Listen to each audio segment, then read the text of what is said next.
For centuries, the sharpest geopolitical thinkers have warned that power, not hope, not promises, decides the fate of nations. From the ancient historian Thucydides, who wrote about the rise of Athens and the fear it created in Sparta, to modern strategists like Hans Morgenthau and John Mearsheimer, the message has stayed the same. International politics is not guided by goodwill, but by survival. Morgenthau famously argued that politics follows objective laws rooted in human nature, and that nations act in pursuit of power because survival leaves them no other choice. Later realist thinkers pushed this warning even further, arguing that the greatest danger in world politics is the rise of new powers and the weakening of old ones. When strength fades in one place, pressure grows in another. History has shown this pattern again and again, from Europe before the World Wars to the Cold War balance between the United States and the Soviet Union.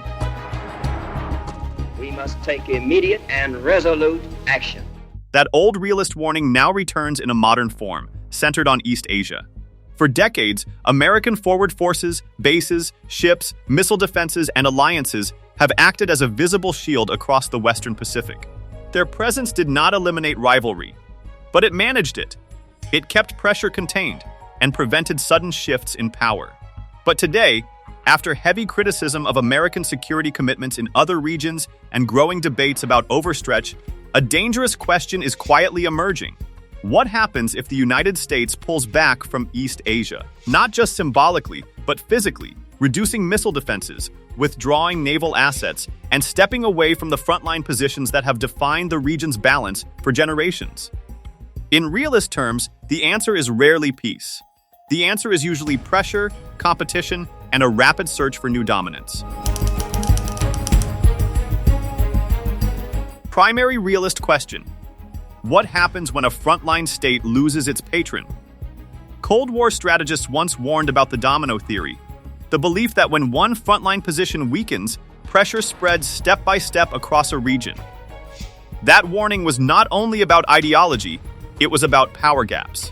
In East Asia today, the Philippines sits on that frontline edge. It guards the western entrance of the Pacific and stands directly inside the contested waters of the South China Sea, known locally as the West Philippine Sea. If American backing fades, this is likely where pressure appears first, not later, not elsewhere, but immediately at sea. Even today, with U.S. support still present, pressure in these waters is constant. Philippine patrol ships regularly report the presence of large numbers of Chinese vessels near disputed features like Second Thomas Shoal and Thitu Island. In 2025 alone, Philippine forces tracked dozens of Chinese Coast Guard and naval ships operating near contested areas, with spikes reaching nearly 50 vessels in a single month, far above normal patrol levels.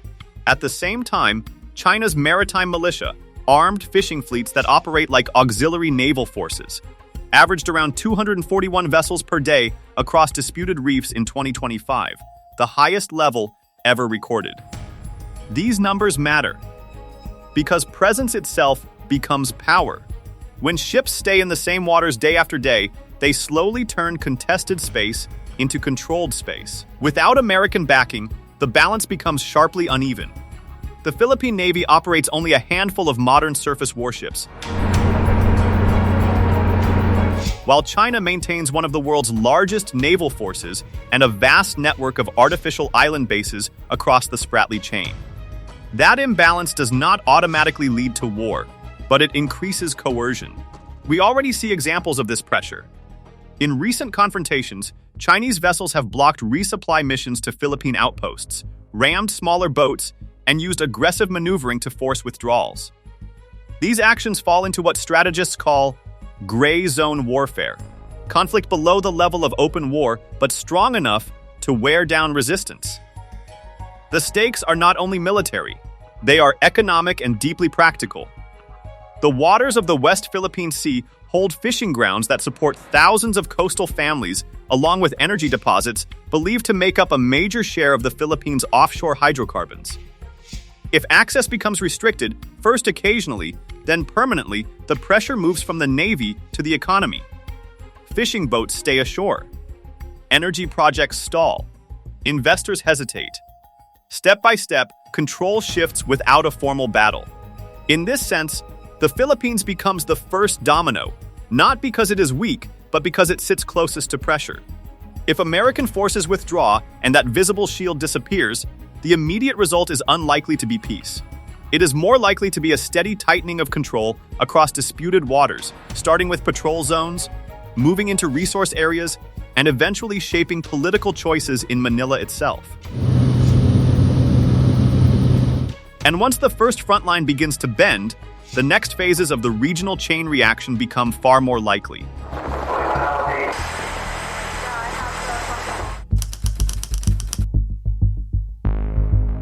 Strategic premise: remove U.S. forces from Japan, remove the backbone of Pacific naval dominance. Japan's fear in this scenario would not be new. It would be old fear returning. After World War II, Japan made one clear decision: never stand alone again. That is why U.S. bases, naval forces, and the nuclear umbrella became central to Japan's safety. But if U.S. forces begin to leave East Asia, Japan would feel exposed almost immediately. Chinese naval patrols already operate near the Senkaku Islands, and tensions in the East China Sea are rising every year.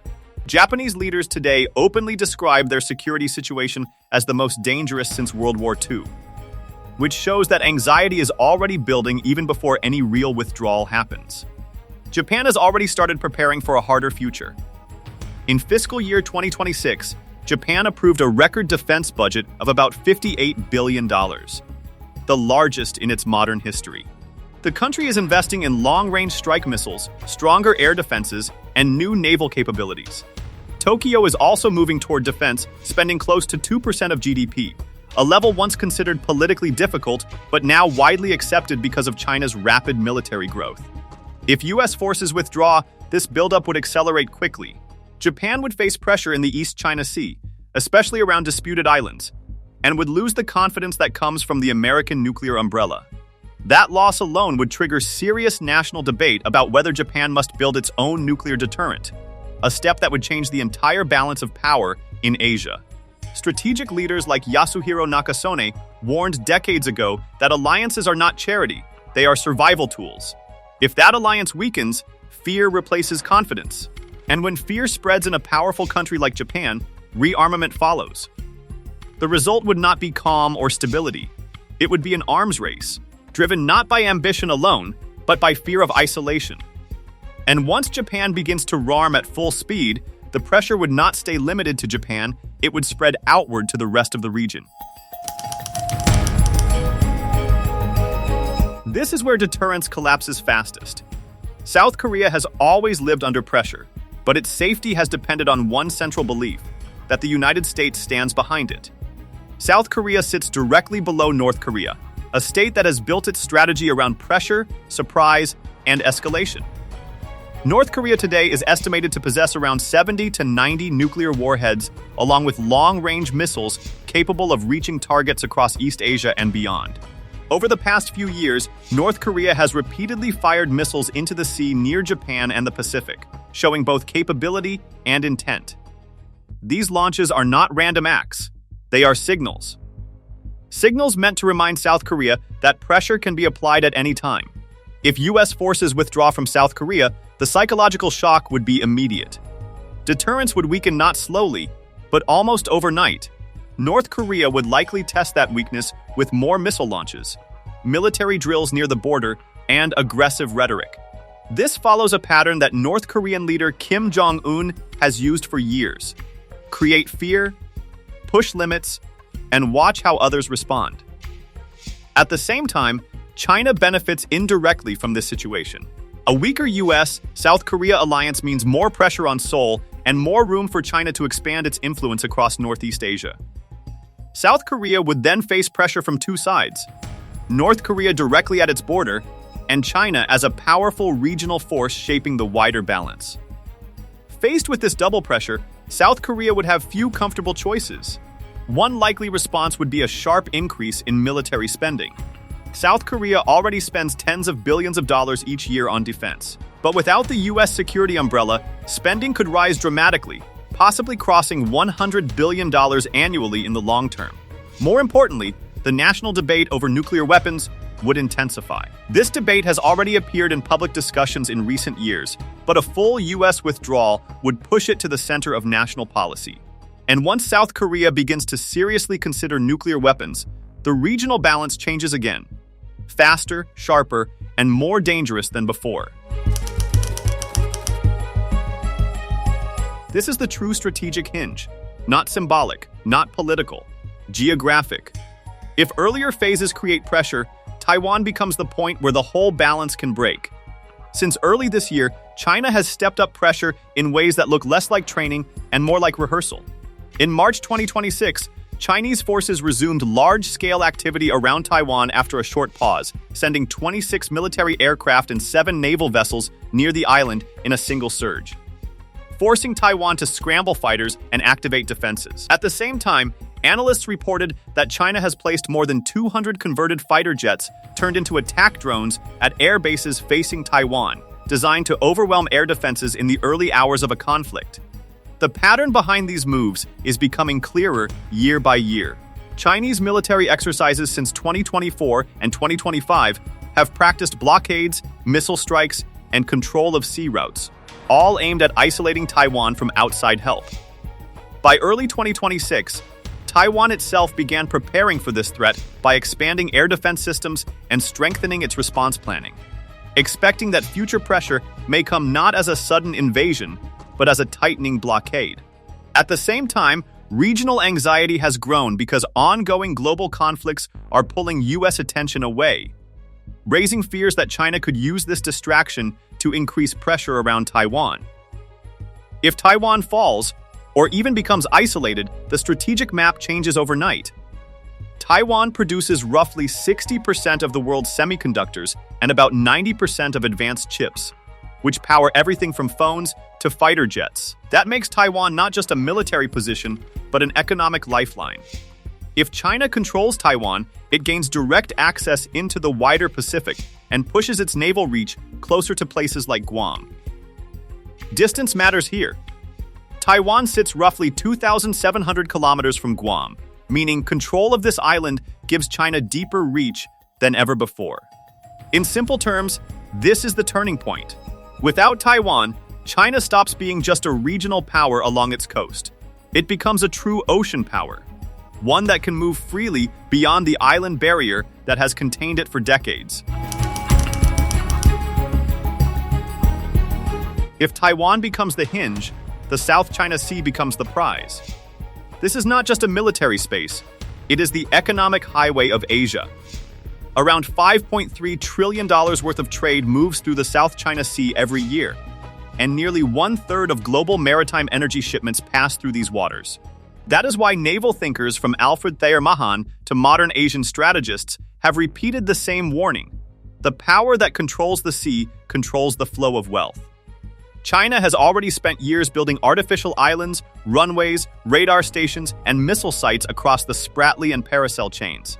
In recent years, Chinese Coast Guard and maritime militia vessels have stayed almost permanently around contested reefs, creating what analysts call constant presence pressure. If the United States withdraws from forward positions, China would not need a dramatic invasion to dominate these waters. It could slowly impose maritime rules, restrict movement, and shape who fishes, drills, or sails. That is how economic control begins. Not with bombs, but with rules enforced by ships.